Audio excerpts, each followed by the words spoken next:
ساری قوم کو اب ایک خوف آ رہا ہے کہ پاکستان کدھر جا رہا ہے۔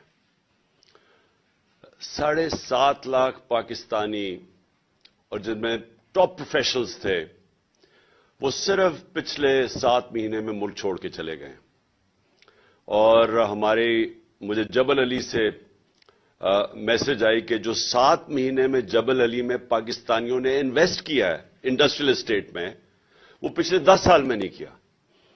تو ایک امید جا رہی ہے پاکستان سے، کیونکہ جو یہ 7-8 مہینے میں ہوا ہے پاکستان میں، اس کی میری تو جتنی زندگی ہے میں نے تو اس کی کوئی مثال نہیں دیکھی۔ اور وہ کیا ہوا اس ملک میں، کیوں یہ امید چلی گئی کہ ایک 30 سال سے اس ملک کے اوپر 2 خاندانوں کی قبضہ ہوا تھا، اور انہوں نے اپنے آپ کو ثابت کیا انٹرنیشنلی بھی اور نیشنلی بھی کہ وہ کتنے کرپٹ ہیں۔ انہوں نے جو آپس میں ایک دوسرے کے اگینسٹ ساری پبلک کو تیار کیا، 20 سال 25 سال کہتے رہے کہ وہ کہتا وہ چور ہے، وہ چور ہے، کیسز ایک دوسرے کے اوپر بنائے، اور اس کے بعد ان کو ریجیکٹ کیا عوام نے۔ مجھے تو ان کے اگینسٹ ووٹ پڑی، ان دونوں پارٹیز کے اگینسٹ۔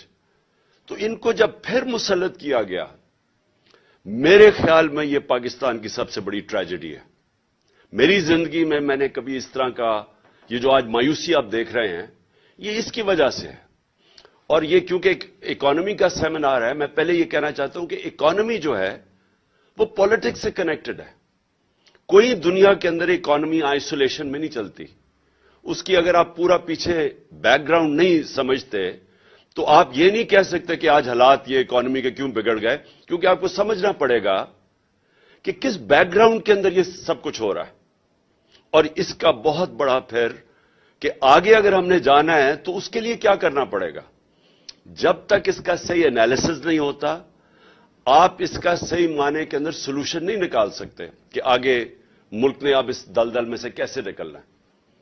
تو سب سے پہلے تو یہ جو مایوسی آج پاکستان میں، اس مایوسی کی وجہ یہ کہ وہ لوگ جو اپنے آپ کو ڈسکریڈٹ کر بیٹھے تھے، انٹرنیشنلی ان کی کرپشن کے چرچے تھے، ان پارٹیز ایک چیز دنیا ریکگنائز ان کی نہیں کیے، ان کے دور میں ایک چیز ان کی ریکگنائز نہیں ہوئی۔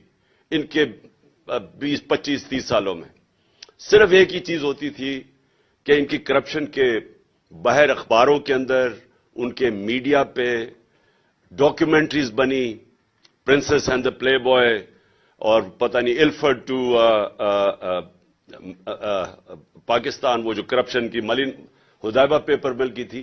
یہ سارے کیوں آج اوورسیز پاکستانی سارے ہمارے ساتھ کھڑے ہیں؟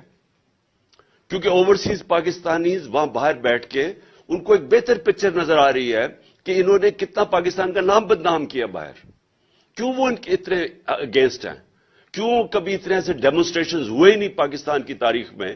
جب ہماری گورنمنٹ گرائی گئی 9 اپریل کو، تو جو باہر پاکستانیوں کا رسپانس تھا یہ انپریسیڈنٹڈ ہے۔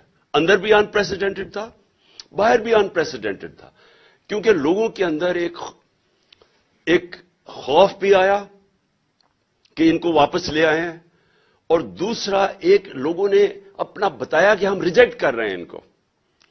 تو ہماری جو پاپولیرٹی تھی کبھی اس پیک پہ نہیں پہنچی، صرف اس لیے پہنچی کہ جب ان 3 سٹوجز کی شکلیں دیکھی لوگوں نے، تو جو ہمارے خلاف بھی تھے وہ ساتھ آ گئے۔